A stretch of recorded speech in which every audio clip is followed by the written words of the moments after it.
کو فقط قال اللہ تبارک و تعالی فی القرآن الحکیم بسم اللہ الرحمن الرحیم ولا تحسبن الذین قتلوا فی سبیل اللہ امواتا بل احیاء عند ربهم يرزقون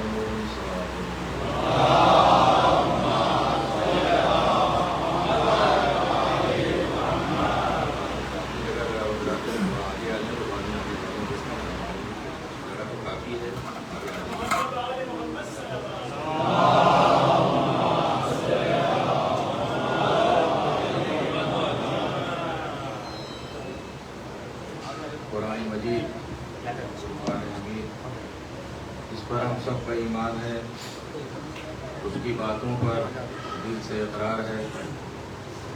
کلام الہی جو آج بھی موجود ہے، عقائد کے انمول جواہر جس کے اوراق میں موجود ہیں، مگر بصارت کے لیے نظر چاہیے، دل پاک و صاف ہو، خباثتوں سے علیحدہ ہو، بغض و حسد سے دور ہو، تو ایسے انسان کو ضرور اس الہی کتاب میں حقائق بھی ملیں گے، سچائیاں بھی ملیں گی، اچھائیاں بھی ملیں گی۔ کیونکہ یہ قرآن اس دنیا میں بسنے والے تمام انسانوں کے لیے ہدایت کا بہترین ذریعہ ہے، لیکن شروع ہی میں پروردگار عالم نے اعلان کر دیا کہ اس قرآن سے ہدایت کون سے لوگ پائیں گے۔ یہ قرآن ہدایت ہے صاحبان تقویٰ کے لیے، ہدی للمتقین، صاحبان تقویٰ کے لیے قرآن ہدایت ہے، اور ان صاحبان تقویٰ کی، ان متقین کی پہلی علامت یہ ہے کہ وہ غیب پر ایمان رکھتے ہیں، دوسری علامت یہ ہے کہ وہ نمازوں کو قائم کرنے والے ہوتے ہیں، تیسری علامت یہ ہے کہ جو کچھ بھی اللہ نے انہیں رزق دیا ہے اس میں سے انفاق کرتے ہیں، خرچ کرتے ہیں، چوتھی علامت یہ ہے کہ جو کچھ پیغمبر اکرم پر نازل ہوا اس پر ایمان رکھتے ہیں، پانچویں علامت یہ ہے کہ پیغمبر سے پہلے جن نبیوں پر اللہ کی طرف سے نازل ہو چکا ہے اس پر ایمان رکھتے ہیں، اور چھٹی اور آخری علامت یہ ہے کہ وہ روز قیامت پر پورا یقین رکھتے ہیں۔ یہی وہ صاحبان تقویٰ ہیں کہ جو قرآن سے ہدایت حاصل کر سکتے ہیں، کیونکہ یہ قرآن صاحبان عقل و شعور کے لیے نازل ہوا ہے۔ قرآن کا سارا دین ہی صاحبان عقل و شعور کے لیے ہے، اس لیے کہ جہاں عقل ہے وہیں دین ہے، جہاں دین ہے وہیں عقل ہے۔ جس کے پاس عقل نہیں ہے اس کے لیے دین ہے ہی نہیں، وہ مکلف ہی نہیں، اس کے لیے شریعت کے احکام ہے ہی نہیں۔ جو عقل نہیں رکھتا، جو سمجھ بوجھ نہیں رکھتا، جو سمجھنے کی صلاحیت نہیں رکھتا، جو مجنون ہے، پاگل ہے، دیوانہ ہے، اس کے لیے شریعت ہے ہی نہیں، وہ تو ایسے ہی مکلف نہیں۔ سارا دین صاحبان عقل و ہوش کے لیے ہے، اور جب صاحبان عقل و ہوش کے لیے ہے تو عقل مندوں کو ہمیشہ اشارے دیے جاتے ہیں، عقل مند کے لیے اشارہ ہی کافی ہوتا ہے۔ قرآن مجید بھی جا بجا ہمیں اشارے دیتا ہے، کوئی تفصیل آپ کو کسی مسئلے میں قرآن مجید میں نہیں ملے گی، بلکہ اشارے ہیں، اور اشارے اسی لیے ہیں کیونکہ صاحبان عقل و شعور کے لیے نازل ہوا ہے۔ بسم اللہ کی بے سے لے کر والناس کی سین تک آپ قرآن پڑھ جائیں، کہیں مطالبہ قرآنی یہ نہیں ہے کہ تم قرآن کو رٹتے کیوں نہیں ہو، تم قرآن کو یاد کیوں نہیں کرتے ہو، تم قرآن کو حفظ کیوں نہیں کرتے ہو۔ حفظ قرآن کا ہم مذاق نہیں اڑا سکتے، حفظ قرآن کا بہرحال ایک درجہ ہے، ایک مرتبہ ہے، اس کی ایک حیثیت ہے۔ خود ہمارے یہاں معصومین کے ارشادات و فرمودات موجود ہیں، لہذا ہم حفظ قرآن کا مذاق تو نہیں اڑا سکتے، لیکن سوال اپنی جگہ پر ہے کہ پروردگار عالم نے قرآن کو فقط اس لیے نہیں نازل کیا کہ انسان طوطا بن کر رہ جائے۔ قرآن آیا ہے عقل انسانی کے دریچوں کو کھولنے کے لیے، قرآن آیا ہے فکر انسانی کو بلندی عطا کرنے کے لیے، قرآن آیا ہے شعور انسانی کو پختگی عطا کرنے کے لیے۔ اسی لیے پروردگار قرآنی آیات کو رکھنے کا حکم نہیں دیتا، سمجھنے کا حکم دیتا ہے۔ افلا یتدبرون القرآن، تم قرآن میں تدبر کیوں نہیں کرتے، تم قرآن میں غور کیوں نہیں کرتے، فکر کیوں نہیں کرتے؟ اور ظاہر ہے کہ دین محمد و آل محمد علیہ الصلوۃ والسلام میں ایک صالح فکر ایک پازیٹیو فکر، ایک ایسی سوچ جو بندے کو اس کے معبود سے ملا دے، جو ایک امتی کو اس کے رسول سے ملا دے، جو ایک معموم کو اس کے امام سے ملا دے.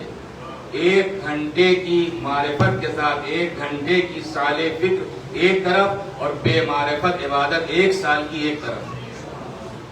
ظاہر اسی لیے قرآن اپنی آیات میں تعقل اور تفکر کی دعوت دیتا ہے. جس آیت کریمہ کی میں نے تلاوت کی ہے سورہ آل عمران کی آیت ہے، بہت ہی مشہور و معروف آیت ہے. اس میں پروردگار عالم لوگوں کی زندگی کا اعلان کر رہا ہے کہ جو اس کی راہ میں قتل کر دیے گئے. 2 آیتیں ہیں، ایک سورہ بقرہ میں ہے، ایک سورہ آل عمران میں ہے. سورہ بقرہ میں زبان پر پابندی لگائی گئی، وَلَا تَقُولُوا لَمَنْ يُقْتَلُ فِي سَبِيلِ اللَّهِ أَمْوَاتٌ. مت کہو اس شخص کو مردہ جو اللہ کی راہ میں قتل کیا گیا ہے، بل احیاء، بلکہ وہ زندہ ہے. اور اب اس کے بعد پروردگار ہم جیسے بے معرفت لوگوں کے ذہنوں میں پیدا ہونے والے سوال کا جواب دے رہا ہے. سمجھ میں تو ہمارے بھی نہیں آتا کہ آخر وہ کون سی زندگی ہے، وہ کون سی حیات ہے جس کا اعلان پروردگار عالم کر رہا ہے. ہم دیکھ رہے ہیں بے حصوں اور کا چاچا پڑا ہوا ہے. ٹھیک ہے اللہ کی راہ میں قتل کیا گیا ہے، لیکن کہیں سے آثار حیات ظاہری طور پر تو ہے نہیں. تو آخر کون سی زندگی ہے؟ یہ جواب دیا ہے اس ہمارے ذہن میں پیدا ہونے والے سوال کا، وَلَٰكِن لَا تَشْعُرُونَ.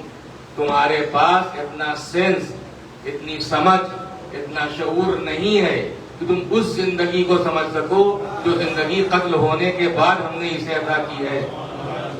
لہذا تم کتنے ہی انٹلیکچوئل صحیح، کتنے ہی ذہین، فہیم، سمجھدار، ہوشیار، دانائے روزگار صحیح، لیکن اگر میری ذات پر ایمان رکھتے ہو تو میری بات پر بھی ایمان رکھو. خالق موت و حیات کی حیثیت سے میں اعلان کر رہا ہوں کہ اگر یہ اللہ کی راہ میں قتل کیا گیا ہے تو اسے نہ کہنا کہ مر گیا ہے، بل احیاء، بلکہ یہ زندہ ہے.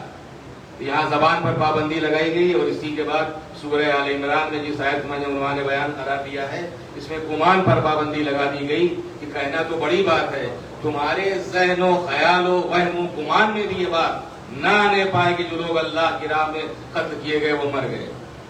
گمان بھی نہ کرنا، بل احیاء، بلکہ وہ زندہ ہیں. اور اگر تم زندگی کا دار و مدار روزی پر سمجھتے ہو تو سنو، عند ربہم یرزقون، وہ اپنے رب سے روزی پا رہے ہیں. روزی پا چکے نہیں ہیں، روزی پا رہے ہیں. یعنی ان کی زندگی بھی مسلسل ہے اور اللہ کی طرف سے ملنے والا رزق بھی لگاتار ہے. صلوات بھیج دے محمد وعلیہ.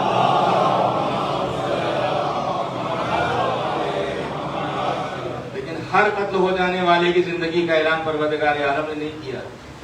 ہر جگہ شرط لگی ہوئی ہے فی سبیل اللہ، قتل ہوا ہو اور اللہ کی راہ میں قتل ہوا ہو. دونوں آیتوں میں فی سبیل اللہ کی شرط ہے. ولا تقولوا لمن یقتل فی سبیل اللہ ولا تحسبن الذین قتلوا فی سبیل اللہ. اللہ کی راہ میں قتل ہو جانے والا وہی حیات جاویدانی پانے والا ہے، وہی ہمیشگی کی زندگی پانے والا ہے. ہر قتل ہو جانے والا جو کسی نام پر قتل ہو جائے، جو کسی اعتبار سے قتل ہو جائے، ہر ایک کی زندگی کا اعلان پروردگار عالم نے نہیں کیا ہے. اس کی زندگی کا اعلان کیا ہے جو قتل ہو اور اللہ کی راہ میں قتل ہو. اس کا مطلب یہ ہے کہ اگر کوئی قتل ہونا چاہتا ہے اللہ کی راہ میں تو پہلے اسے اللہ کی راہ کو سمجھنا ہوگا. اور اللہ کی راہ کو وہی سمجھ سکتا ہے جو پہلے اللہ کو سمجھتا ہو. جو اللہ ہی کو نہیں پہچانتا وہ اللہ کی راہ کو کیا پہچانے گا؟ لہذا اللہ کی راہ کی پہچان اسی کو ہو سکتی ہے جو اللہ کی معرفت رکھنے والا ہو. اور معرفت پروردگار ہی ہمارے دین کی بنیاد ہے. امیر المومنین علی بن ابی طالب علیہ السلام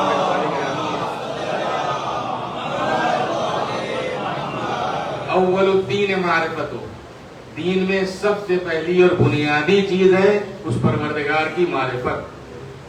2 لفظیں ہیں، ایک ہے جاننا، ایک ہے پہچاننا. یہاں جاننے کی بات نہیں ہے، پہچاننے کی بات ہے. جاننا الگ ہے اور پہچاننا الگ ہے. جاننے کے لیے جو لفظ استعمال ہوتا ہے وہ علم، اور پہچاننے کے لیے جو لفظ استعمال ہوتا ہے وہ ہے معرفت. مولا نے نہیں فرمایا جاننے کی بات نہیں ہے. اول الدین معرفت. و دین میں سب سے پہلی اور بنیادی چیز ہے پروردگار کی معرفت. معرفت پروردگار. لیکن آپ یاد رکھیں کہ معرفت کبھی جہالت کے نتیجے میں پیدا نہیں ہوتی، معرفت ہمیشہ علم کے نتیجے میں آتی ہے۔ جیسا علم ہوگا ویسی معرفت ہوگی، اور جتنا علم ہوگا اتنی ہی معرفت ہوگی۔ یہ ممکن نہیں کہ جاہل ہو اور صاحب معرفت ہو۔ جیسا علم ویسی معرفت، جتنا علم اتنی معرفت۔ تو معرفت علم کے نتیجے میں حاصل ہوتی ہے، لیکن کیا ہر صاحب علم صاحب معرفت ہوتا؟ اور میں عرض کر دوں کہ یہ تقسیم ہم نے کی ہے، یہ مدرسوں میں جو پڑھایا جا رہا ہے یہ دین کا علم ہے، اور یہ جو کالجوں میں یونیورسٹیز میں پڑھایا جا رہا ہے یہ دنیا کا علم ہے۔ یہ تقسیم ہم نے کی، مدرسے نے کوئی ایسی تقسیم نہیں کی۔ اس لیے کہ جسے ہم دنیا کا علم سمجھتے ہیں عین ممکن ہے کبھی اس کا حاصل کرنا واجب ہو جائے۔ تو جب دین کسی علم کو واجب قرار دے رہا ہے اس کا مطلب کہ وہ بھی دین کا حصہ ہے، وہ دین سے الگ نہیں ہے۔ اس علم کا حاصل کرنا بھی دین سے الگ نہیں ہے۔ مثال دے دوں اپنے بچوں کے لیے کہ اگر خدا نخواستہ وبا پھیلی ہوئی ہے، بیماریاں پھیلی ہوئی ہیں، کوئی ڈاکٹر نہیں ہے، کوئی طبیب نہیں ہے، کوئی حکیم نہیں ہے، لوگ مر بھی رہے ہیں، بیمار بھی پڑ رہے ہیں، کیا ہے حکم شریعت؟ حکم شریعت یہ کچھ لوگ آگے آئیں اور اس میڈیکل کی تعلیم حاصل کریں تاکہ لوگوں کی جان بچائی جا سکے۔ تو جس علم کو ہم علم دنیا کہہ رہے تھے وہ علم دنیا نہیں ہے۔ اب جب شریعت اس کو واجب قرار دے رہی اس کا حصول، اس کا مطلب اس کا سیدھا تعلق دین سے ہے۔ تو یہ علم دنیا نہیں بلکہ علم دین ہے۔ یہ الگ بات ہے کہ چونکہ آپ جانتے ہیں کہ واجب کی دو قسمیں ہیں، ایک ہے واجب عینی، ایک ہے واجب کفائی۔ واجب عینی وہ ہے جو ہر ایک پر واجب ہے، نماز ہر ایک پر واجب ہے، ایسا نہیں ہے کہ آپ نے پڑھ لی تو ہمارے اوپر سے ثابت نہیں ہو جائے گی۔ روزہ ہر ایک پر واجب ہے، ہر ایک پر واجب ہے، یہ تو واجب عینی ہے۔ واجب کفائی وہ واجب ہے اگر کوئی نہ کرے تو سب پر واجب، اور اگر چند آدمی پڑھ کر اس کام کو انجام دے لیں تو دوسروں پر سے سقوط ثابت ہو جاتا ہے۔ جیسے میت کا غسل و کفن و دفن کوئی کرنے والا نہیں تو سب پر واجب ہے، چند لوگ پڑھ کے غسل و کفن و دفن کا انتظام کر دیتے ہیں، دوسروں پر سے وجوب ثابت ہو جاتا ہے۔ تو اگر ہم اسے دنیا کا علم قرار دیتے تو شریعت اسے واجب کیوں قرار دیتی؟ اس کا مطلب یہ کہ تقسیم ہم نے کی ہے، مذہب نے کوئی تقسیم نہیں کی۔ ہو سکتا ہے کہ ایک منزل پر جسے ہم علم دین کہتے ہیں اس کا حاصل کرنا حرام ہو جائے۔ اگر حب دنیا میں علم دین حاصل کیا جا رہا ہے، اپنی دنیا بنانے کے لیے علم حاصل کیا جا رہا ہے، اپنے کو پہچانوانے کے لیے علم دین حاصل کیا جا رہا ہے، تو یہ دین کا علم نہیں ہے بلکہ یہی دنیا کا علم ہے۔ لیکن اگر رضائے پروردگار کے لیے وہ علم حاصل کیا جا رہا ہے تو حقیقت میں وہ علم دنیا نہیں ہے، وہی علم دین ہے۔ صلوات بھیجتے ہیں محمد وآل محمد۔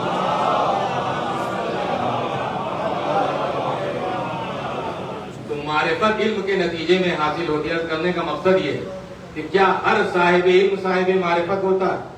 اگر ہر صاحب علم صاحب معرفت ہوتا شاید آپ میری بات کی تائید فرمائیں گے کہ جاہلوں کے ذریعے انسانیت کو اتنا نقصان نہیں پہنچا ہے جتنا پڑھے لکھے لوگوں کے ذریعے پہنچا ہے۔ جاہل بیچارہ نقصان پہنچانا بھی چاہے کتنا نقصان ہو، اس کی حیثیت ہی بیچارے کی کیا ہوتی، اس کا دائرہ کار ہی کتنا ہوتا، اس کی سوچ ہی کیا ہوتی۔ لیکن اگر کوئی پڑھا لکھا نقصان پہنچانے پہ آ جائے تو آبادیاں ویرانوں میں تبدیل ہو جاتی ہیں۔ یہ اٹامک جنگوں کی بنیادیں رکھنے والے، یہ میزائل اور بم تیار کرنے والے کیا جاہل لوگ ہیں؟ یہ ایسے انٹلیکچوئل، ایسے ذہین، اتنے انٹیلیجنٹ لوگ ہیں کہ اگر ایک تھیوری اور ایک فارمولہ پیش کر دیتے ہیں تو ہمارے جیسے زندگی گزار دیتے ہیں اسے فارمولے تھیوری کو سمجھنے میں سمجھ نہیں پاتے۔ اتنے ذہین لوگ، یہ اتنے سمجھدار لوگ ہیں، اتنے ہوشیار لوگ ہیں۔ سوال یہ ہے جب اتنے ذہین ہیں، اتنے سمجھدار ہیں، اتنے ہوشیار ہیں تو آخر ان ذہین سمجھدار لوگوں کے ذریعے دنیا کی بربادی کے سامان کیوں ہوتے ہیں، دنیا کی آبادی کے سامان کیوں نہیں ہوتے؟ کہ ان کی سوچ نگیٹو کیوں ہو جاتی ہے، کہ ان کی سوچ منفی کیوں ہو جاتی ہے، کہ دنیا کی بربادی کے سامان کیوں پیدا کرتے ہیں، دنیا کی آبادی کے سامان کیوں نہیں پیدا کرتے؟ اس کی وجہ صرف ایک ہے کہ علم تو ہے مگر طہارت نفس نہیں ہے۔ علم تو ہے مگر پاکیزگی نفس نہیں ہے۔ علم یقیناً انسان کو بلندی کی طرف لے جاتا ہے، علم انسان کو نور کی طرف لے جاتا ہے، علم انسان کو روشنی کی طرف لے جاتا ہے، مگر وہی علم جو طہارت نفس کے ساتھ حاصل کیا گیا ہو۔ اسی لیے مذہب نے ایک طرف جہالت کو بھی دور کرنے کا بیڑا اٹھایا اور جاہلیت کو بھی دور کرنے کا بیڑا اٹھایا۔ جہالت کو دور کرنے کے لیے اس نے علم کا نعرہ دیا، اور جاہلیت کو دور کرنے کے لیے اس نے تربیت کا نعرہ دیا۔ تربیت یعنی تزکیہ نفس، اپنے نفس کو پاک کرنا۔ اگر نفس پاک ہے اور پاکیزہ نفس کے ساتھ انسان کم علم بھی حاصل کرتا ہے تو وہ کم علم انسان کے لیے مفید ہے۔ لیکن اگر نفس میں خباثت، گندگی، پلیدگی، رچ، کثافت موجود ہے، اس رچ و کثافت و گندگی و پلیدگی کی موجودگی میں انسان علم تو حاصل کر لیتا ہے، انسان اپنی دنیا کو بنا سکتا ہے، اس علم کو ذریعہ بنا کے چند ٹکے تو حاصل کر سکتا ہے، لیکن نہ اپنے اندر کوئی تبدیلی لا سکتا ہے، اور جو اپنے کو نہ بدل سکے وہ اپنے سماج کو کیا بدلے گا۔ صلوات بھیج دے محمد و آل محمد۔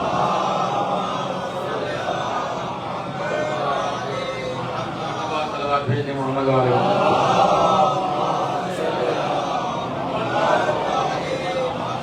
تزکیہ نفس، اور اسی لیے بعثت پیغمبر اکرم جب تذکرہ پروردگار عالم نے کیا ہے تو اس میں کتاب و حکمت کی تعلیم کا ذکر بعد میں کیا ہے، تزکیہ نفس کا ذکر پہلے کیا ہے۔ هو الذی بعث فی الامیین رسولا منہم یتلو علیہم آیاتہ ویزکیہم ویعلمہم الکتاب والحکمہ۔ تزکیہ نفس پہلے ہے اور کتاب و حکمت کی تعلیم بعد میں ہے۔ یعنی جس طریقے سے کسان کسی اوسر بنجر زمین پر جا کر بیج چھڑک کر نہیں آ جاتا، بلکہ اگر اچھی فصل چاہتا ہے تو پہلے زمین کو ہموار کرنا پڑتا ہے، زمین کو تیار کرنا پڑتا ہے۔ یوں ہی اگر ہم چاہتے ہیں کہ زمین قلب میں ہم تخم علم کو بوئیں تو تخم علم کو زمین قلب کی زمین میں بونے کے لیے پہلے زمین قلب کو ہموار کرنا پڑے گا، اور یہ ہموار کرنے کا طریقہ ہی ہے کہ پہلے اسے پاک کیا جائے، پہلے صاف کیا جائے۔ اسی لیے پہلے تعلیم ہے، تعلیم تربیت ہے، اس کے بعد تعلیم ہے۔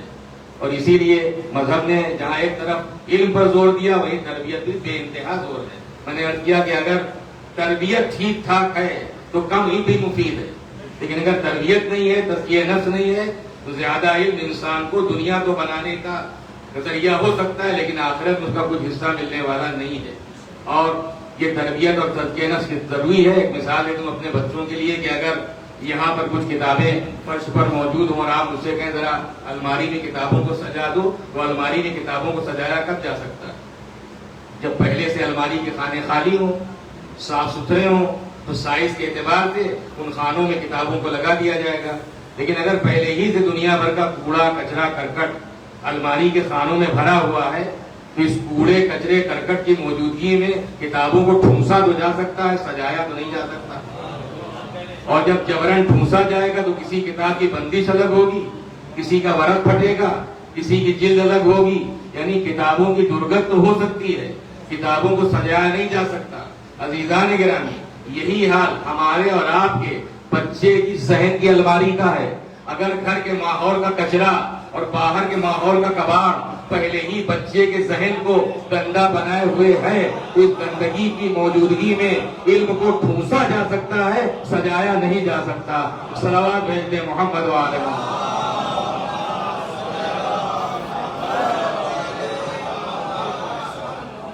صلوات بھیج دیں محمد و آل محمد۔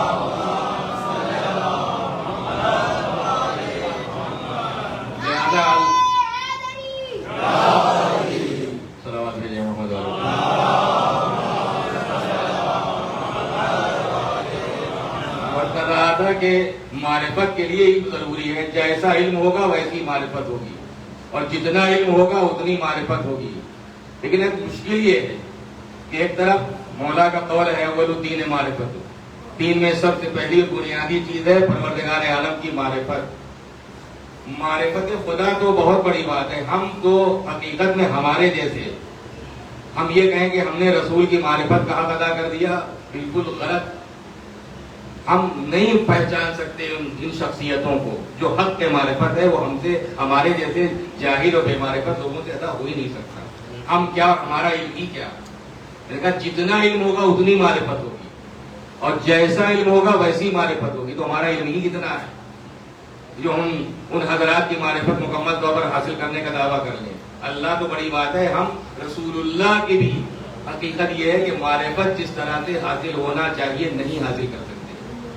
اور رسول کے ساتھ ساتھ خود ائمہ معصومین امام کی معرفت. لیکن یہ معرفت ضروری اتنی ہے، ایک طرف مشکل بھی ہے معرفت کا حصول، اس لیے کہ اس کی بنیاد علم پر ہے، اور ضروری بھی اتنی ہے کہ خود پیغمبر کی حدیث من مات ولم يعرف امام زمانے ہی فقط مات میتۃ جاہلیہ، کہ جو شخص بھی اپنے زمانے کے امام کی معرفت کے بغیر مر جائے اس کی موت جاہلیت کی موت ہے. تو ایک طرف حصول معرفت مشکل اور دوسری طرف حصول معرفت واجب بھی ہے، ضروری بھی ہے. لیکن آپ یاد رکھیں کہ پروردگار عالم کسی نفس کو اس کی وسعت سے زیادہ تکلیف نہیں دیتا. لا یکلف اللہ نفسا الا وسعها، قرآن مجید کی آیت ہے کہ اللہ کسی نفس کو یعنی کسی کو بھی اس کی وسعت سے زیادہ تکلیف نہیں دیتا. جتنے انسان میں صلاحیت ہے، جتنی استعداد ہے، جس قدر وہ کر سکتا ہے، وہ اتنا ہی پروردگار عالم کی طرف تکلیف شرعی ہے. کہ اگر آپ کھڑے ہو کر نماز نہیں پڑھ سکتے تو یہاں جبر نہیں کہ نہیں کھڑے ہو کر ہی پڑھنا ہے. اگر آپ کھڑے ہو کر نہیں پڑھ سکتے تو فوراً قانون بدلتا ہے. شرطوں کے ساتھ سارے احکام شرطوں کے ساتھ ہیں. کھڑے ہو کر نہیں پڑھتے تو آپ بیٹھ کر پڑھیے. لیکن جب نہیں کہ نہیں کھڑے ہو کر ہی پڑھنا چاہے آپ کی جان نکل جائے، ایسا نہیں ہے. جتنے بھی احکام ہیں تمام احکام شرائط کے ساتھ ہیں، شرائط کے ساتھ ہیں. جو میں کرنا چاہتا ہوں ایک طرف معرفت ضروری بھی ہے اور حصول معرفت مشکل بھی ہے. لیکن اللہ کسی نفس کو اس کی وسعت سے زیادہ تکلیف نہیں دیتا. اور پھر یہ کہ واقعی جیسا کہ میں نے عرض کیا کہ ہم اس کی معرفت کیسے حاصل کر سکتے ہیں، اس کی مثال ہمارے سامنے ہے بالکل روزمرہ کی زندگی میں، کہ منزل نقص سے منزل کمال کا اندازہ لگانا مشکل ہے، لیکن منزل کمال سے منزل نقص کا اندازہ لگایا جا سکتا ہے. کمال سے آپ نقص کو دیکھ سکتے ہیں، اندازہ لگا سکتے ہیں، لیکن منزل نقص میں رہ کے منزل کمال کا اندازہ آپ نہیں لگا سکتے. اور مثال آپ سب کے سامنے ہے. ایک بچہ نہیں بتا سکتا کہ جوانی کیا ہے، بڑھاپا کیا ہے، لیکن ایک بوڑھا جانتا ہے کہ جوانی کیا ہے، بچپنا کیا ہے. اس لیے وہ منزل نقص سے منزل کمال تک پہنچ چکا ہے. تو منزل کمال پر پہنچ کر منزل نقص کا اندازہ لگایا جا سکتا ہے، لیکن منزل نقص میں بھی بچہ ہے، منزل کمال تک پہنچا ہی نہیں ہے. لہذا یہ نہیں بتا سکتا کہ منزل کمال کیا ہے، جوانی کیا اور بڑھاپا کیا ہے.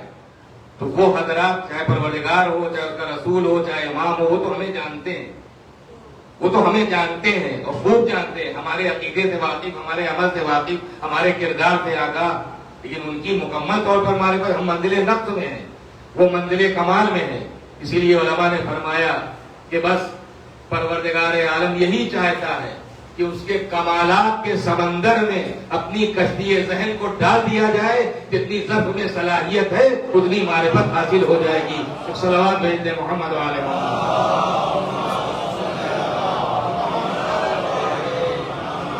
اس طریقے سے ایک سوئی اگر سمندر میں ڈال دی جائے تو سارا سمندر سوئی کے ناکے میں سمو نہیں جائے گا، لیکن کم سے کم سوئی کے ناکے میں جتنی صلاحیت ہے اتنا پانی تو سمندر کا آ ہی جائے گا.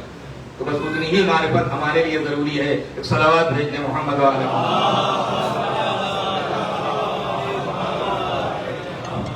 اب سوال یہ ہے کہ جب خدا کو پہچاننا اول الدین معرفت، و دین میں سب سے پہلی اور بنیادی چیز ہے اس پروردگار کی معرفت، تو اسے کیسے پہچانا جائے؟ جسم و جسمانیات سے مبرہ اور پاک و پاکیزہ، اسے پہچانے تو کیسے پہچانے؟ اسی لیے صادق آل محمد امام جعفر صادق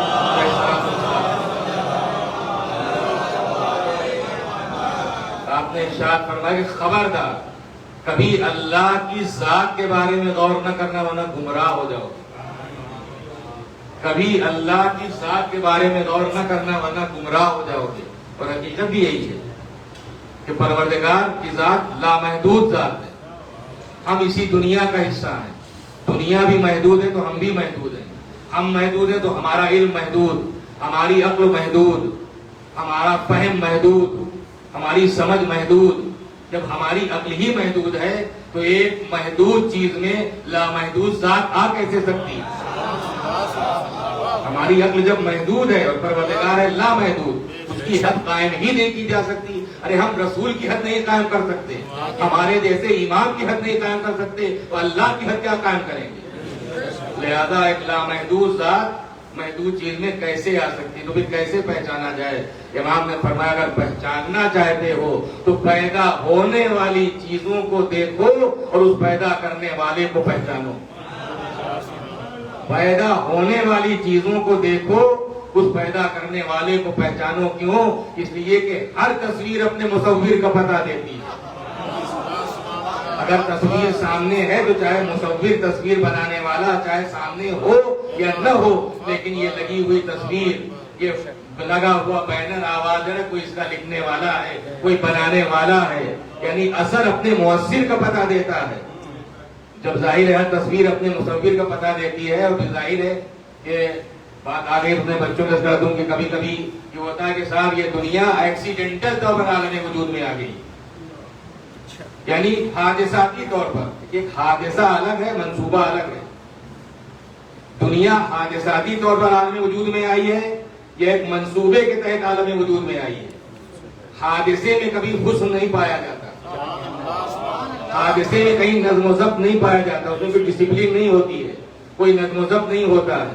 اور ایک مثال دے دوں اپنے بچوں کے لیے کہ اگر آپ ایک تصویر یا کوئی آپ بنانا چاہتے ہیں، کچھ دیوار پہ کوئی پینٹنگ بنانا چاہتے ہیں، کوئی تصویر بنانا چاہتے ہیں، آپ نے ہاتھ میں برش لیا ہے اور کلر ہے، رنگ ہے یا پینٹ ہے، جو کچھ بھی ہے، یہ جو آپ بنا رہے ہیں وہ کیا ہے؟ وہ حادثہ ہے یا منصوبہ ہے؟ جو آپ بنا رہے ہیں وہ پورا منصوبہ ہے، یعنی آپ اپنی پوری صلاحیت سب کر دیں گے اس کو بنانے میں. جتنی بھی آپ کے اندر صلاحیت ہے اپنی صلاحیتوں کو سرو کر دیں گے اس تصویر کو بنانے میں. لیکن جس وقت آپ وہ تصویر بنا رہے ہیں، برف سے قطرے رنگ کے یا کلر کے یا پینٹ کے زمین پر گر رہے ہیں، یہ جو گر رہے ہیں یہ منصوبہ نہیں ہے. آپ گرانا چاہتے نہیں تو گرے ہیں، یہ ہے حادثہ، وہ ہے منصوبہ. یہ حادثہ ہے جو گر رہا ہے، وہ منصوبہ جو بن رہا ہے، اس میں پوری صلاحیت آپ کی صرف ہو رہی ہے، اس میں آپ کا علم صرف ہو رہا ہے، آپ کا تجربہ صرف ہو رہا ہے، آپ کا کمال صرف ہو رہا ہے. جتنا کمال ہوگا اتنی ہی باکمال تصویر بنے گی. جتنا صاحب کمال ہوگا ویسی باکمال تصویر بنائے گا. وہ منصوبے کے تحت ہے، یہ حادثہ ہے. اور اس کے بعد جب آپ نے وہ پینٹنگ تیار کر لی جو اپنے منصوبے کے تحت تیار کی تھی، اب آپ نے دیکھا کہ کچھ خطرے بکھرے ہوئے ہیں، آپ نے برف اٹھا کے اس کی بھی ایک تصویر بنا دی. یہ حادثاتی طور پر بنی ہے. اس تصویر میں زمین آسمان کا فرق ہوگا، اس میں ہر جگہ حسن پایا جائے گا، کمال پایا جائے گا. یہ حادثاتی طور پر بنی ہے، اس میں نہ حسن ہوگا نہ کمال ہوگا.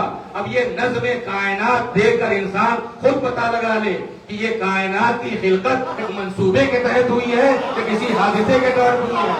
اگر پوری کائنات میں ایک نظم و ضبط نظر آ رہا ہے تو ماننا پڑے گا کہ پسے پردہ کائنات کوئی منتظم حقیقی موجود ہے.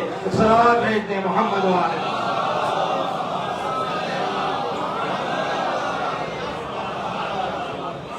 صلوات بھیجتے ہیں محمد و آلہ.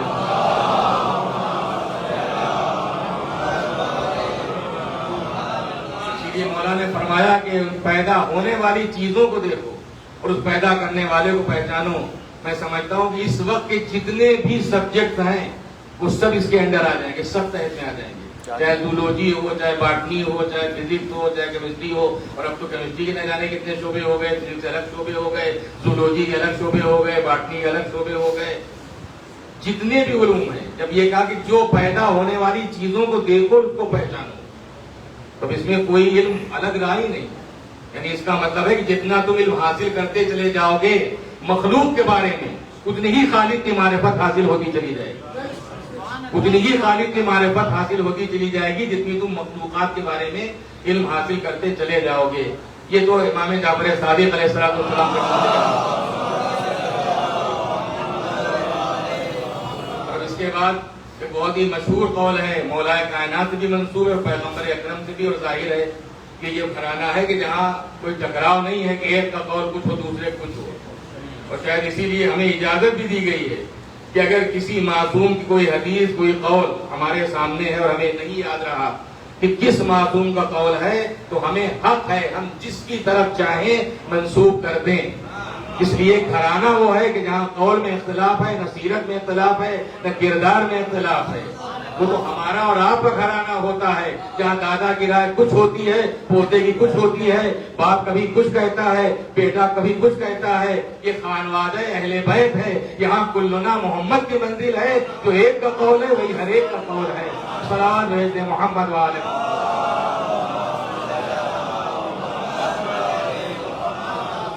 یہاں قول ہی نہیں، یہاں سیرت کا اختلاف ہی نہیں. ہو سکتا ہے کسی بچے کے ذہن میں، کسی نوجوان کے ذہن میں آئے کہ ارے سیرت کا اختلاف تو صاف صاف نظر آتا ہے. ایک سیرت امیر المومنین کی ہے، ایک سیرت امام حسن کی ہے، ایک سیرت امام حسین کی ہے، ایک سیرت امام زین العابدین کی ہے، ایک سیرت امام محمد باقر کی ہے. سب کی سیرتیں الگ الگ ہیں. سب کی سیرتیں اپنے حالات کے اعتبار سے الگ ہیں. لیکن آپ یاد رکھیں سیرتوں کا اختلاف نہیں ہے، حالات کا اختلاف ہے. امام حسن اور امام حسین کی سیرت میں اختلاف نہیں ہے، حالات کا اختلاف ہے. حالات کے اعتبار سے امام حسن نے سلوک کی ہے اور حالات کے اعتبار سے امام حسین نے جنگ کی ہے.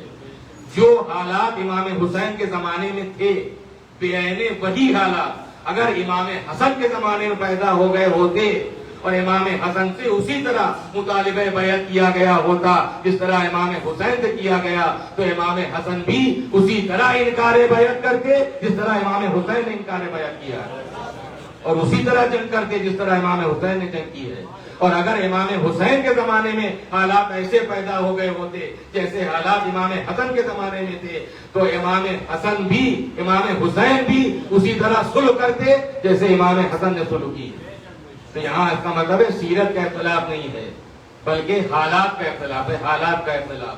تو گھرانہ وہ ہے کہ جہاں سیرت میں اختلاف ہے، نہ قول میں ہے، نہ کردار میں اختلاف ہے. مولا متقیان ہو یا پیغمبر اکرم کا قول ہو، فرماتے ہیں کہ انسان اگر واقعی پروردگار کو پہچاننا چاہتا ہے، من عرف نفسہ فقد عرف ربہ، جس نے اپنے نفس کو، اپنے آپ کو پہچان لیا، اس نے اپنے رب کو، اپنے پروردگار کو پہچان لیا. جس نے اپنے آپ کو پہچان لیا اس نے اپنے پروردگار کو پہچان لیا. من عرف نفسہ فقد عرف ربہ. کیا مطلب؟ یعنی خود شناسی ہی خدا شناسی کا ذریعہ. جو انسان اپنے آپ کو نہیں پہچانتا وہ اپنے پروردگار کو کیا پہچانے گا؟ وہ اپنے مالک کو کیا پہچانے گا؟ من عرف نفسہ فقد عرف ربہ. جس نے اپنے آپ کو پہچان لیا اس نے اپنے پروردگار کو پہچان لیا. اب وہ آپ نفس کہیے، روح کہیے، جان کہیے. ارے ہماری جان نکلی جا رہی، جان نکل کے کہاں جا رہی ہے؟ دکھائیے تو کہاں جان جا رہی ہے؟ جان نکلی جا رہی تو کہاں نکل کے کہاں جا رہی ہے؟ وہ جان کہاں ہے جو آپ کہہ رہے ہیں جان نکلی جا رہی ہے؟ تو کہاں ہے جان؟ روح کہیے، نفس کہیے، وہ سب ایک ہی ہے. حالات کے اعتبار سے یعنی کیفیت کے اعتبار سے نام بدلتے ہیں ورنہ وہی ہے. اب آپ سر سے پیر تک جو مولا نے غور کیجئے کہ مولا نے کیا فرمایا کہ جس نے اپنے آپ کو پہچان لیا، اپنے نفس کو پہچان لیا، اس نے اپنے پروردگار کو پہچان لیا. سر سے پیر تک بتائیے آپ کی روح، آپ کا نفس، آپ کی جان کہاں ہے؟ تو کہاں نہیں ہے. سر سے پیر تک کیا آپ اسے دکھا سکتے ہیں؟ اگر نہیں دکھا سکتے تو کیا انکار کر دیں گے کہ نہیں، روح نہیں ہے، نفس نہیں ہے، جان نہیں ہے؟ اور سر سے اگر ہے تو سر سے پیر تک کہاں ہے؟ کیا اسے انڈیکیٹ کیا جا سکتا ہے؟ انگلی رکھ کے کیا بتایا جا سکتا ہے کہ یہاں ہے تو کیا یہاں نہیں ہے؟ اور اگر یہاں ہے تو کیا یہاں نہیں ہے؟ کہاں ہے؟ سر سے پیر تک مولا نے فرمایا جس نے اپنے آپ کو پہچان لیا اس نے اپنے پروردگار کو پہچان لیا. یعنی جس طرح تمہارے اس مادی جسم میں تمہارا نفس، تمہاری روح، تمہاری جان ہے مگر اسے دکھا نہیں سکتے اور نہ اس کا مقام معین کر سکتے ہو، نہ مقام معین کر سکتے ہو، اسی طرح کائنات میں ذات پروردگار ہے، نہ مقام معین کیا جا سکتا ہے نہ مقام معین کیا جا سکتا ہے. صلوات بھیج دے محمد و آل محمد.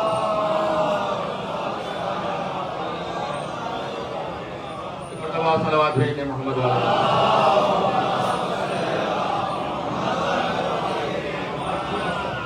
ہمارا نفس بھی 24 گھنٹے ہمارے دل پر حاضر و نازر ہے. ایسا نہیں ہے کہ آنکھ میں تنکا پڑ جائے تو نفس کو پہلے خبر ہو اور پیر کے انگوٹھے میں ٹھوکر لگ جائے تو نفس کو بعد میں خبر ہو. جس طریقے سے ہمارا نفس 24 گھنٹے ہمارے دل پر حاضر و نازر ہے، اسی طرح کائنات میں ذات پروردگار ہے جو حاضر بھی ہے اور نازر بھی ہے. اور من عرف نفسہ فقد عرف ربہ. یہ ہمارا نفس جس میں روح اور حقیقت میں جتنی بھی کار فرمائی ہماری زندگی میں ہے وہ سب اسی روح کے ذریعے. آنکھیں دیکھتی ہیں مگر آنکھیں نہیں دیکھتی، ان آنکھوں کے ذریعے روح دیکھ رہی ہے. ہم کہتے تو ہیں کہ کان سنتے ہیں لیکن کان نہیں سنتے، ان کانوں کے ذریعے روح ہی سنتی ہے۔ یہ دل دھڑک رہا ہے یہ روح کی وجہ سے دھڑک رہا ہے، یہ جو پیر حرکت کر رہے ہیں یہ روح کی وجہ سے حرکت کر رہے ہیں، یہ ہاتھ جو اٹھ رہے ہیں اور گر رہے ہیں اپنے ارادے کے ساتھ یہ روح کی وجہ سے، ورنہ کیا وجہ ہے کہ سارا جسم رہتا ہے لیکن ادھر روح کا رابطہ جسم انسانی سے ختم ہوا ہو گیا۔ اس کا مطلب کہ جو کچھ بھی زندگی میں کار فرمائی ہے وہ روح کی ہے، اور اب روح کو سننے کے لیے کانوں کی ضرورت نہیں ہے، روح کو بولنے کے لیے زبان کی ضرورت نہیں ہے۔ مولا نے یہی فرمایا کہ من عرف نفسہ فقد عرف ربہ، جس نے اپنے آپ کو پہچان لیا، اپنے نفس کو پہچان لیا، اپنی روح کو پہچان لیا، اس نے اپنے پروردگار کو پہچان لیا۔ ایک صلوات بھیج دے محمد وآل محمد۔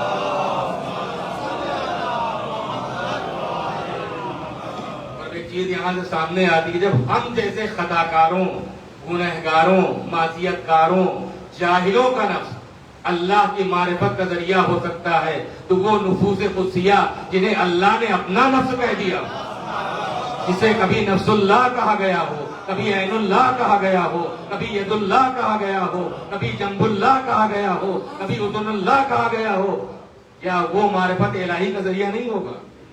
یقیناً وہ معرفت الہی کا ذریعہ ہوں گے۔ ہم کیا جانتے، اور حقیقت میں چاہے پیغمبر اکرم ہوں کہ اہل بیت طاہرین علیہ السلام ہوں، یہ حضرات معرفت الہی کا بہترین ذریعہ ہے، بہترین ذریعہ ہے۔ کتاب خدا کا علم دیتی ہے اور اہل بیت خدا کا عرفان دیتے ہیں، خدا کا عرفان دیتے ہیں۔ ہم کیا جانتے کہ اس کا علم کیسا، اس کا فضل کیسا، اس کا کرم کیسا، اس کا لطف کیسا، اس کا غضب کیسا؟ ہم نے ان کو دیکھا، اس کو پہچانا کہ جب بندہ ایسا ہے تو خدا کیسا ہوگا۔ صلوات بھیج دے محمد وآل محمد۔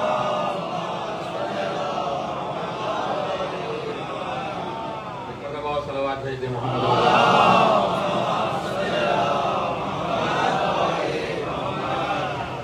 جس آیت کی میں نے تلاوت کی تھی اس خیر بات کہیں سے نہیں پہنچ جاتی ہے تو پروردگار عالم نے شرط لگا دی ہے اللہ کی راہ میں قتل ہونے کی۔ وَلَا تَحْسَبَنَّ الَّذِينَ قُتِلُوا فِي سَبِيلِ اللَّهِ أَمْوَاتًا، کہ گمان بھی نہ کرنا جو لوگ اللہ کی راہ میں قتل کیے گئے وہ مر گئے، بل احیاء، بلکہ وہ زندہ ہیں، عند ربہم یرزقون، وہ اپنے رب سے روزی پا رہے ہیں۔ آج تک اللہ نے کسی کی روزی بند نہیں کی ہے، اللہ کی طرف سے کسی کی روزی بند نہیں ہوتی، وہ ہر ایک کو روزی دیتا ہے۔ اور امیر المومنین کا ارشاد گرامی بھی ہے، طویل وصیت نامہ ہے آپ کا نہج البلاغہ میں، صفین سے واپس ہوتے وقت وصیت نامہ آپ نے تحریر فرمایا تھا، ظاہری طور پر اپنی اولاد کا محسن نام ہے لیکن پیغامات ہم سب کے لیے ہیں۔ رزق کی تقسیم کے سلسلے میں مولانا نے فرمایا کہ رزق دو طرح کا ہوتا ہے، ایک رزق وہ ہے تم کہیں بھی رہو تمہیں آ کر ملے گا، اس کے لیے تمہیں کہیں کوشش نہیں کرنا ہے، وہ رزق یا تو تم تک خود پہنچے گا یا تم کو خود کھینچ کر اپنے تک لائے گا۔ رزق کا ایک حصہ وہ ہے تم کہیں بھی رہو تم کو ملنا ہی ملنا، اس کے لیے تمہیں کوئی الگ سے کوشش نہیں کرنا، لیکن رزق کا ایک حصہ روزی کو تمہیں کوشش کرنا پڑے گی، بغیر کوشش کے رزق کا وہ حصہ تم تک پہنچنے والا نہیں ہے، اور جتنی کوشش کرو گے بس اتنا ہی ملے گا۔ وَأَن لَيْسَ لِلْإِنسَانِ إِلَّا مَا سَعَىٰ، انسان کے لیے اتنا ہی ہے جتنی وہ کوشش کرے، کوشش کرے۔ وَأَن لَيْسَ لِلْإِنسَانِ إِلَّا مَا سَعَىٰ، انسان کے لیے اتنا ہی ہے جتنی وہ کوشش کرے۔ ایک حصہ وہ ہے تم کہیں بھی رہو تم تک پہنچنے والا ہے، اور ایک حصہ وہ ہے جس کے لیے تمہیں کوشش کرنا پڑے گی۔ مثال دے دوں بات واضح ہو جائے، اگر مان لیجیے ظاہر ہے کہ آج سنڈے کا دن ہے، اتفاق چھٹی کا دن ہے، اور آپ نے اپنی کوئی من پسند ڈش تیار کروائی ہے گھر میں، آپ نے اپنے کسی دوست کو مدعو بھی نہیں کیا ہے، اس کے ذہن میں بھی کہیں خیال نہیں کہ آپ نے کیا پکوایا ہے، اس کے ذہن میں خیال یہ پیدا ہوا آپ نے کھانا پکوایا اپنا من پسند، اس کے ذہن میں خیال ہے بہت دنوں سے ملاقات نہیں ہوئی، یا چھٹی کا دن چلو ملاقات کرائیں۔ اب عین اس موقع پر وہ آپ کے گھر آتا ہے جب آپ دسترخوان پر بیٹھنے والے ہیں، اور اسے دیکھ کر آپ خوش ہو گئے، آپ نے اس کو اپنے دسترخوان پر جگہ دی۔ یہ جو رزق کھا رہا ہے یہ وہی رزق ہے جو اس کی قسمت میں تھا، یہ رزق اب کے کھینچ کر اس کو لایا، اس کے لیے کوئی کوشش نہیں کی ہے، نہ آپ کو خبر تھی نہ اسے خبر تھی، نہ آپ نے مدعو کیا تھا نہ اسے خبر تھی کہ آپ نے کیا پکوایا ہے۔ تو یہ وہی رزق ہے جو اپنے کو کھینچ کے لایا ہے، اور ایک حصہ ہوا جس کے لیے کوشش کرنا ہے۔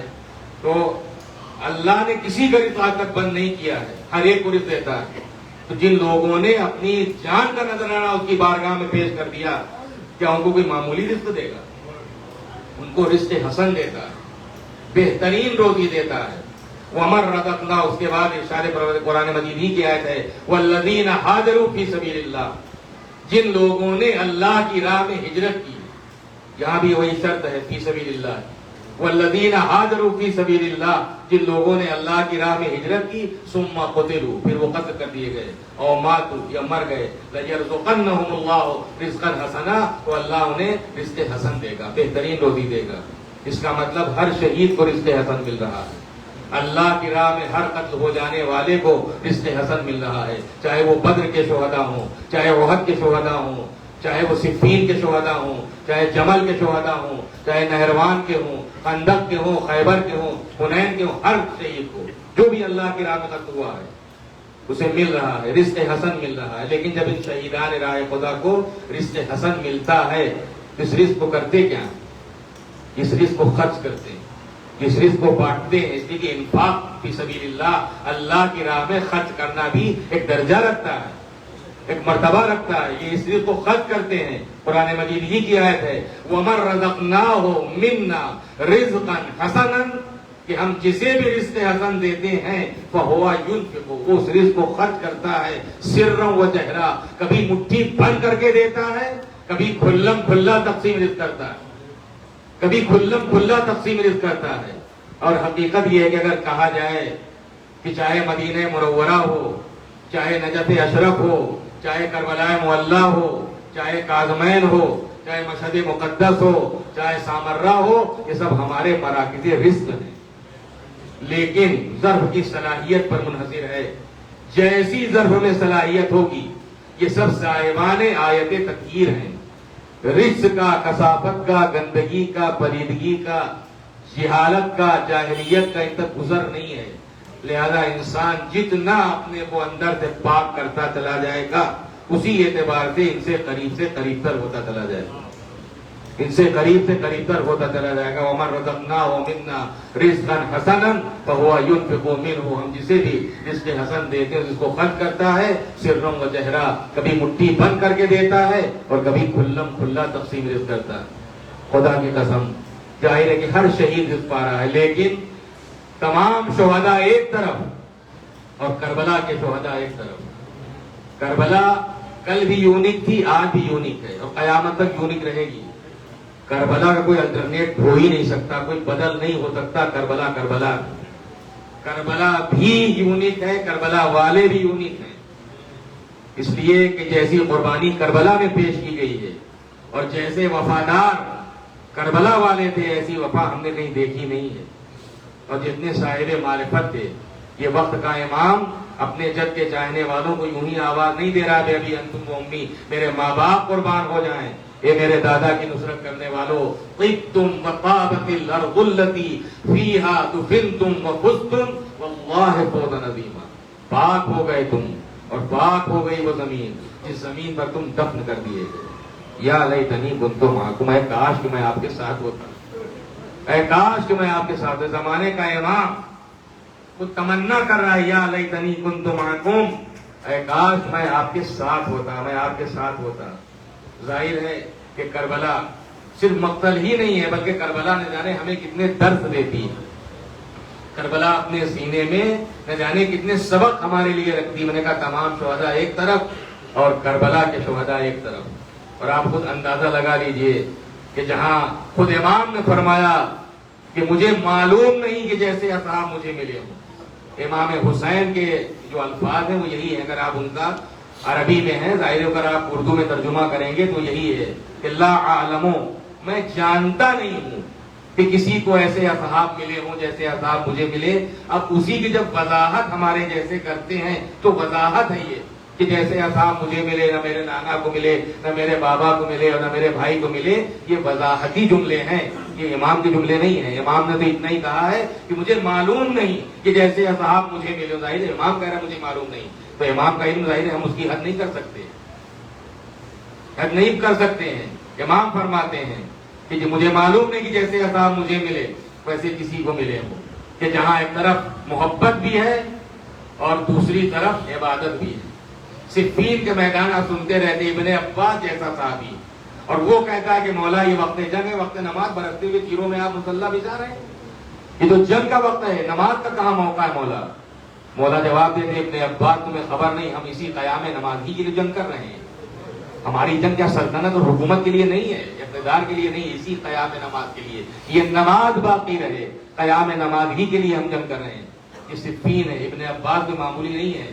تمام شیعہ سنی روایتوں میں حبر الامہ انہیں کہا جاتا ہے، امیر المومنین کے ساتھ ہیں، لیکن یہ کربلا ہے کہ جہاں خود امام وقت خاموش ہے، ایک بوڑھا مجاہد آواز دیتا ہے، مولا یہ تو نماز ظہر کا اول وقت ہے، کیا اچھا ہوتا یہ زندگی کی آخری نماز ہم آپ کے پیچھے ادا کر لیتے، آپ کے پیچھے ادا کر لیتے۔ سلام ہو کربلا کے ان نماز گزاروں پر، سلام ہو کربلا کے ان اطاعت شعاروں پر، سلام ہو کربلا کے ان وفا کرداروں پر، واقعاً آپ حق ادا کر دیا۔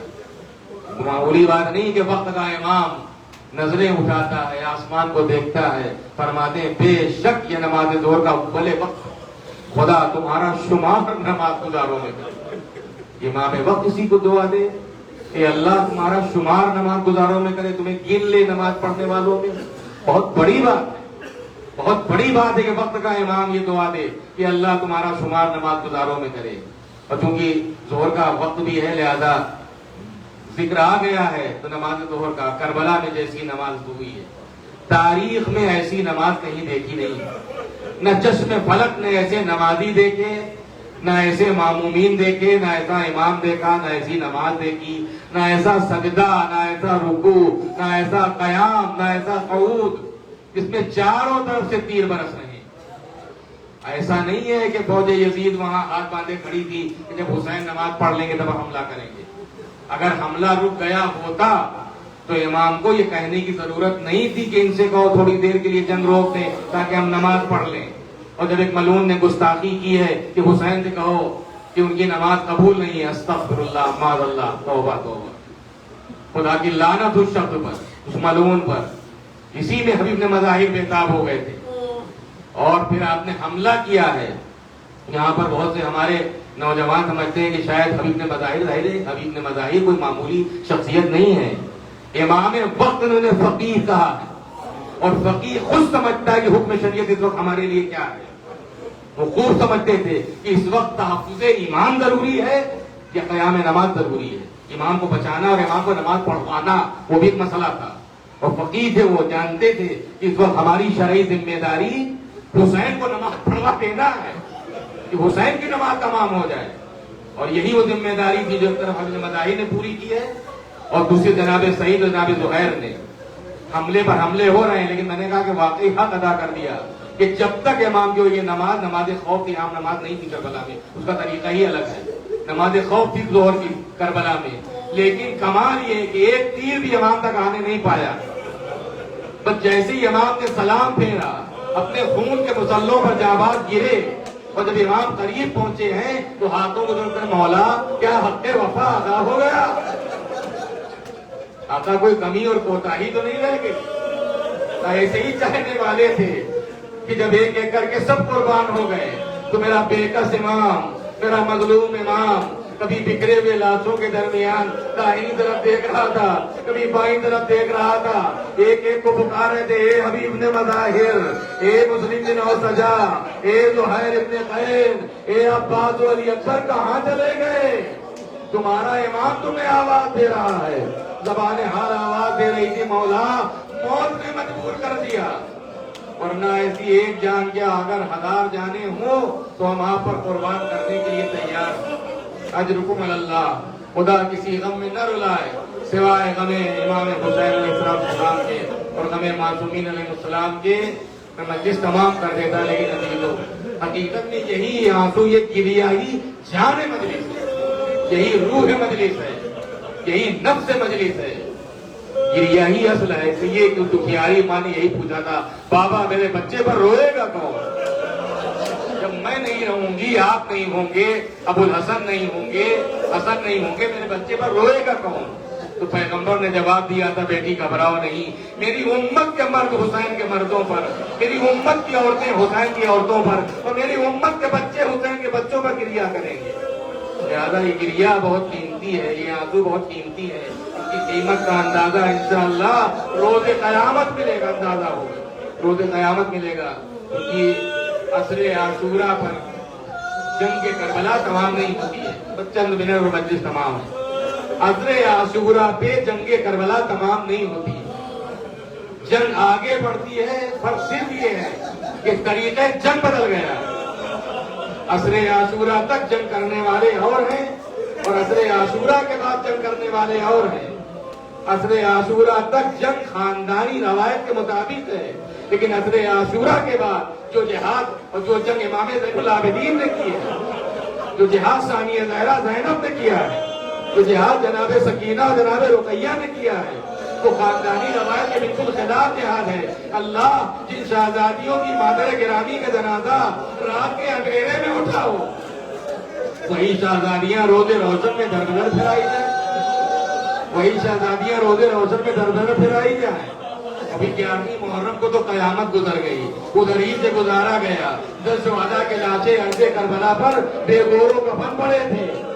امام زین العابدین فرماتے، مجلس تمام ہو رہی ہے، امام زین العابدین فرماتے ہیں کہ ہمیں کربلا سے گزارا جانے لگا تو میں نے اپنی پھوپھی کو دیکھا کہ آپ کا ناقہ، آپ کی سواری تو کوفے کی طرف بڑھ رہی ہے، لیکن مڑ مڑ کے جناب زینب اس نشیب کو دیکھتی جا رہی ہے کہ بھائی کا لاشا پڑا ہوا ہے، تلواروں کے ٹکڑے، گھوڑوں کی ٹانپوں سے پامال، تیروں سے چلتی لاشا، بہن مڑ مڑ کے دیکھ رہی ہے، بیوی کی سواری آگے بڑھ رہی ہے، مڑ مڑ کے دیکھتی جا رہی ہے۔ امام زین العابدین نے پوچھ لیا، پھوپھی اماں اس قدر غور سے آپ کیا دیکھ رہی ہیں؟ تو آپ نے فرمایا کہ بیٹا مجھے ایک موقع یاد آ رہا ہے، اور موقع وہ تھا جب ایک دن میں صحن خانہ میں آرام کر رہی تھی، یہ کائن میری آنکھ کھلی تو میں نے دیکھا دھوپ چاروں طرف پھیلی ہوئی ہے، لیکن میرے اوپر سایہ ہے۔ جب میں نے اپنی نظریں اٹھائیں تو مجھے نظر یہ آیا کہ یہی وہ میرا بھائی تھا جو میرے اوپر اپنی آبا کا سایہ کیے تھا۔ مجھے زینب نے مرثیہ پڑھ دیا، ایک دن وہ تھا جب اس چاہنے والے بھائی نے اس بہن پہ سایہ کیا تھا، آج اسی بھائی کا بے گورو کفن لاشا زمین کربلا پر پڑا ہوا ہے، وہی بہن کربلا سے جا رہی ہے، چادر تک نہیں جو اپنے بھائی کی لاش پر۔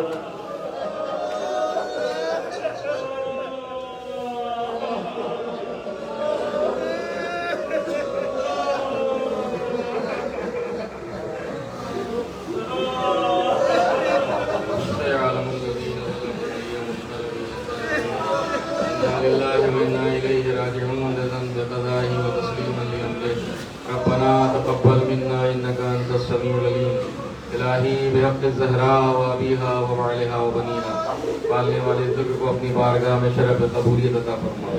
پروردگار ہم سب کی، ہر مومن ہر مومنہ کی تمام دینی دنیاوی ضرورتوں اور حاجتوں کو پورا فرما۔ کریم پروردگار ہم سب کی اور ہر مومن ہر مومنہ کی جان، مال، عزت، آبرو کی حفاظت فرما۔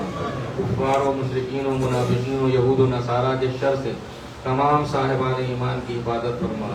کریم پروردگار جو لوگ اربعین کی زیارت کے لیے گئے، ان تمام زائرین کی جان و مال، عزت، آبرو کی حفاظت فرما۔ دشمنان دین و ایمان کی کمر ہمت کو توڑ دے، ان کے بازوؤں کو شل کر دے، ان کی زبانوں کو گم کر دے، ان کی عقلوں کو معوف کر دے، ان کی صفوں کو منتشر کر دے۔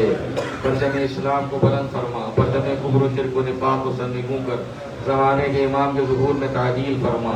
ہم سب کا شمار حضرت کے اعوان و انصار سے ماتم حسین۔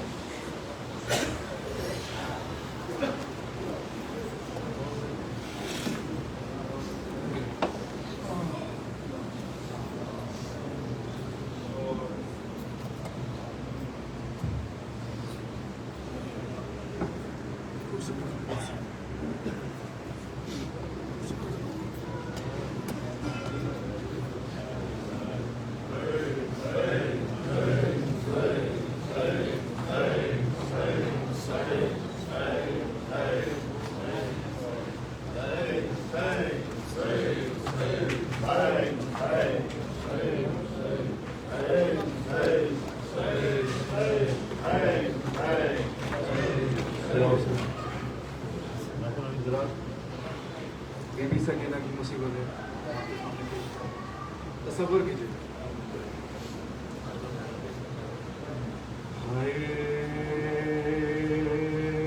حسین مظلوم کو شمر نے کربلا میں بھوکا پیاسا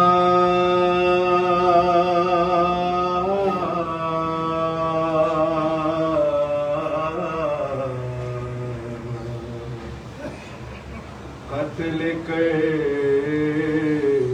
دیا. سرے امام حسین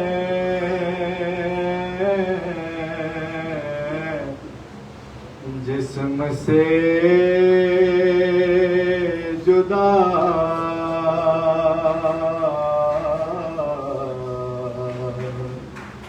کرنے کے بعد یوں شمر ستمگر نے تڑ پایا سکینہ کو.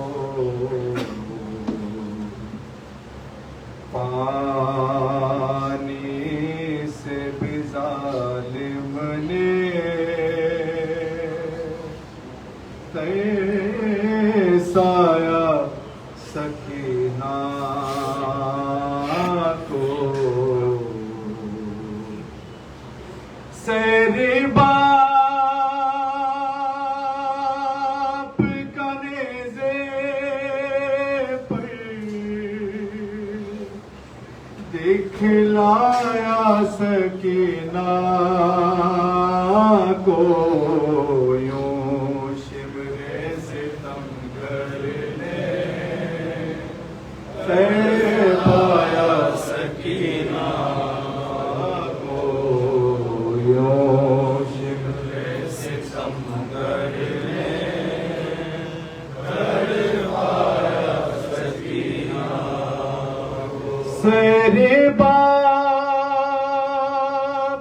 کا نیزے پر دکھلایا سکینہ کو. یوں شمر ستمگر نے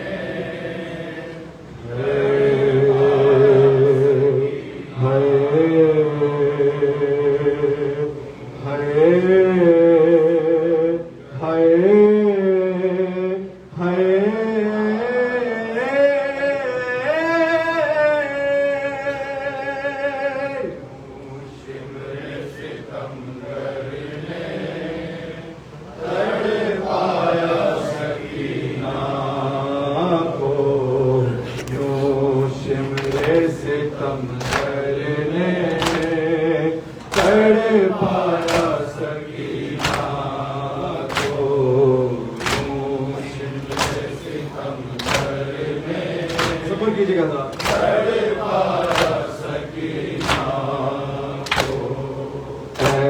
لاڈلی سرور کی اے پیاسی اے سیرانی گھبراؤ نہ اے پیارے لاتا ہوں ابھی پانی.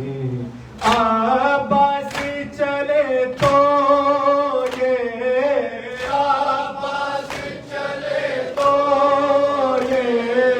سمجھایا سکینہ کو. شمر ستمگر نے تڑ پایا سکینہ کو. شمر ستمگر نے تڑ پایا سکینہ کو. شام غریباں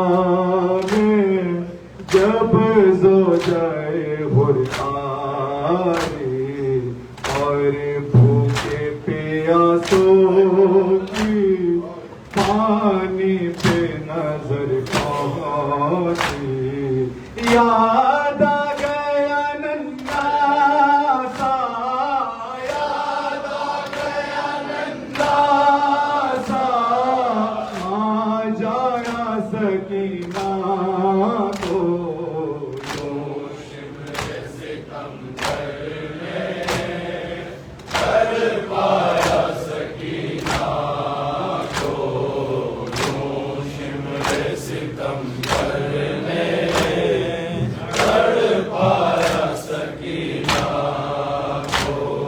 رونے پہ تھی پابندی، آہوں سے بھی روکا تھا، یارو گئے زندہ تو رونا ناگوارا تھا، یوں دوری اندھیرے میں، یوں دوری اندھیرے میں ٹھہرایا سکینہ کو،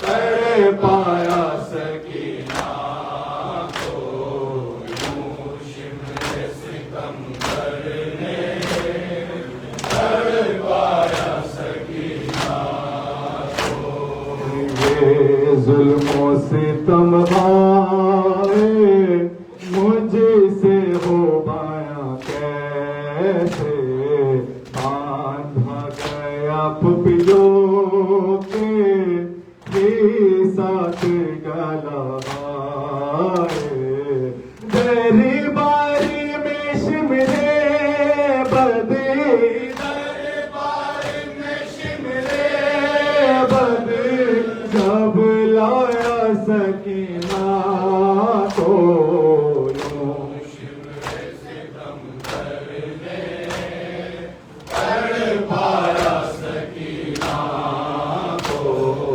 یوں شمر ستم کرنے کر پایا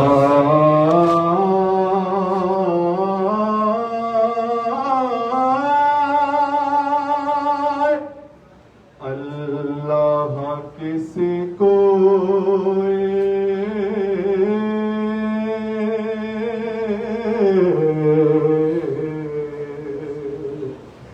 اللہ کسی کو یہ آفت نہ دکھلائے، عباس کے مرنے سے، عباس کے مرنے سے اشکوں کی جگہ ہے، آنکھوں سے جگر کا خون، آنکھوں سے جگر کا خون رلوایا سکینہ کو، یوں شمر ستم کرنے کر پایا سکینہ کو، یوں شمر ستم کرنے کر پایا سکینہ کو، کر کے ستم بازے عباس لائنوں نے، اور مار کے رخساروں فیصل کمیوں نے، آخر لب تربت دی، آخر لب تربت دی، پہنچایا سکینہ کو، یوں شمر ستم کرنے کر پایا سکینہ کو، یوں شمر ستم کرنے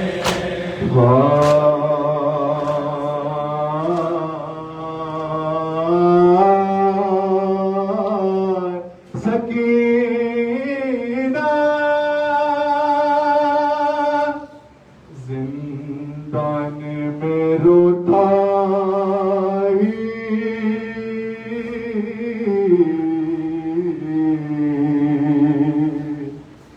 زندان میں روتا ہی لو چھوڑ گئی سب کو کرتے کو بدن پہ جا کرتے کو بدن پہ جا جی کے ہوئے دیکھا تو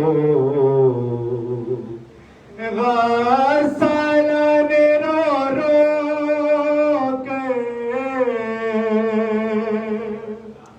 غسالان رو رو کے نہلایا سکینہ کو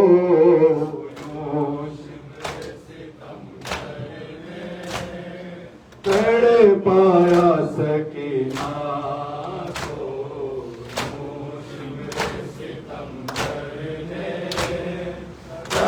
پایا سکینہ کو ہوتا ہے جگر ٹکڑے ویسا تیرے اشنا کے وہ مجھ سے بیاں کیسے زندہ کے اندھیروں میں کس طرح سے عابد نے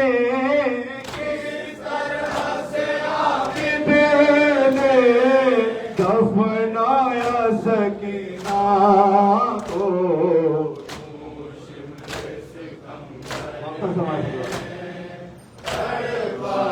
سکینہ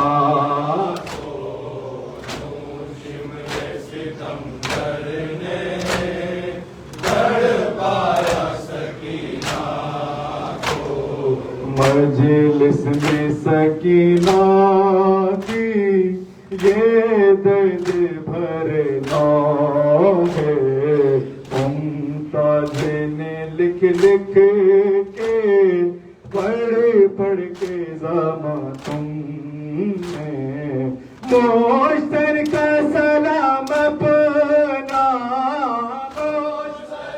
سلام اپنا پہنچایا سکینہ کو یوں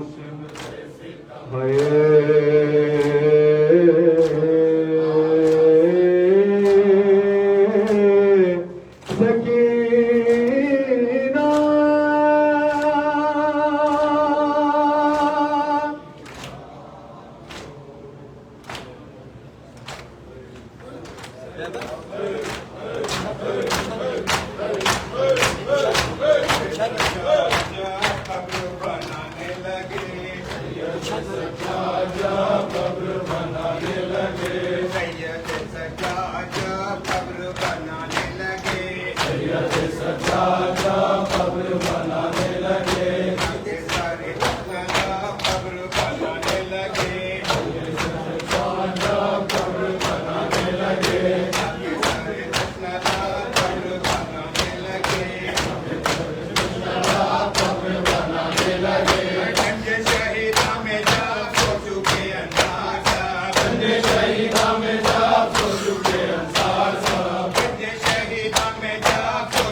اکبر و عباس کی جب کہ لہر تھم چکی اکبر و عباس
السلام عليك يا أبا عبد الله السلام عليك يا ابن رسول الله السلام عليك جدك وأبيك السلام عليك أمك وأخيك السلام عليك يا ابن فاطمة الزهراء السيدة النساء العالمين السلام عليك يا ابن السيد الوسيم السلام عليك يا أبا الفضل العباس يا ابن أمير المؤمنين السلام عليك تسعة الطاهرين المعصومين جميع شهداء كربلاء ورحمة الله وبركاته السلام عليك مولاي غريب الغرباء السلام عليك معين الضعفاء والفقراء السلام عليك يا شمس الشموس السلام عليك يا نيس النفوس